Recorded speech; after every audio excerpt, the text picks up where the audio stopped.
Tom, the U.S. also moving to tighten the screws on Huawei. What are the latest measures that Washington is taking now?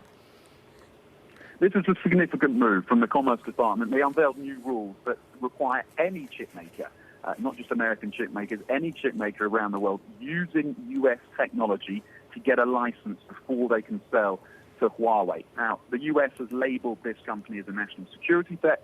That is an accusation that Huawei denies. Last year, the U.S. imposed restrictions on U.S. tech companies from selling to Huawei, but many of those companies found workarounds, essentially, to continue supplying the company with chipsets and other bits of hardware that it needs.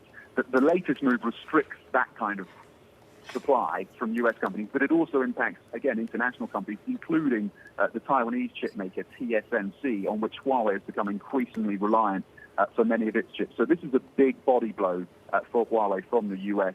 Industry analysts saying it's going to create uncertainty and disruption for the global semiconductor supply chain. That's one thing to look for. There's also a concern about how China might retaliate, and there have been suggestions that they could publish this unreliable entities list that could impact U.S. companies. That's something we're looking out for as well. The other implication of this is it really steps up that focus here in China on trying to build their own domestic chip makers. And we've seen, in fact, that China's state-backed funds pumped more than $2 billion into a semiconductor wafer plant to support advanced chip making. This is in Shanghai, and it's owned by the Semiconductor Manufacturing International Corporation. China basically betting on this local chip maker to reduce their reliance on U.S. technology. So that's another consequence of this pressure campaign from the U.S. But certainly major impacts for Huawei, major impacts for supply chains, for semiconductors, and maybe it's going to lead to an acceleration of that support for local domestic chip makers here.